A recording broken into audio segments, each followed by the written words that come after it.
Greetings, friends! Today's art project is based off of the story Arnie the Doughnut. If you haven't had a chance yet to watch the story, you can go to Storyline online and search for Arnie the Doughnut. Check it out. It's an awesome story. We are going to be creating a digital painting of a Doughnut character. So I got my donuts here and I cannot wait to get to work. For today's art activity, we are going to be using the program Tate Paint at the Tate Museum's website. You can Google search for it or use the URL at the bottom of the screen to access the program. Go ahead and click the green arrow to get started and then let's create. Once it has loaded in, you are going to select a white canvas. And then once you have all of your tools on the screen, navigate over to the diamond-shaped tool that looks like a palette knife. You are going to use that tool to use green for the grass and fill in the bottom half of the paper, and then blue for the sky in the top half of the paper. Make sure the two colors touch and meet in the middle to create the horizon line for your background. The horizon is where the sky and the ground touch and meet in the middle. Using the same tool, I'm going to select brown for my donut, and I'm going to create a large circle that has most of it in the top part, but a little bit of it that kind of overlaps the ground. I'm going to fill in my circle almost completely. I'm going to leave an empty space in the center for the donut hole. And now I'm going to get a different color. I chose pink for my icing.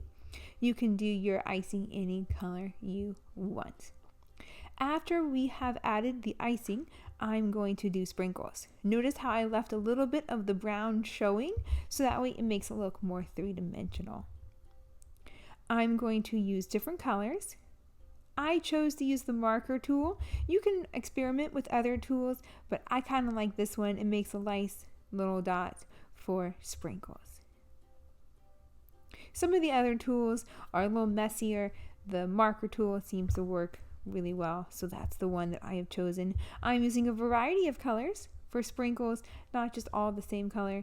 You can think about how you want to create your pattern of sprinkles. For the next step, I'm going to outline the different parts of the donut. I'm going to outline the icing and also the cake part of the donut. I'm going to give it kind of a wavy line so it looks more like icing on the donut, and then a nice curved line for the bottom of the cake of the donut. Let's give him some legs and some arms. That looks good. You can do just simple curved lines for the arms and the legs. Doesn't have to be anything too complex. I'm going to draw a mouth at the bottom of the donut. This is going to be his mouth.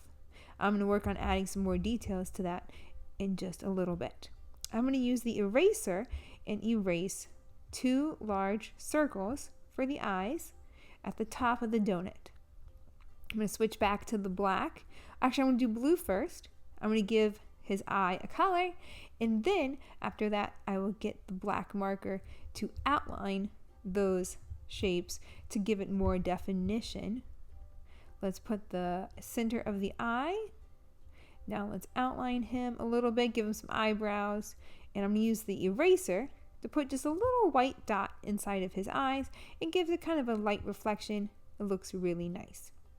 So now I'm going to think about other details. I might add maybe some eyelashes.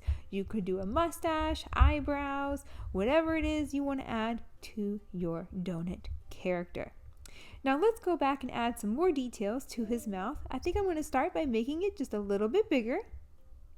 I want him to have a slightly larger mouth, and I'm going to use some red to outline it so it stands out from the rest of the donut, and then I'm going to use the eraser again to add some white teeth to his mouth.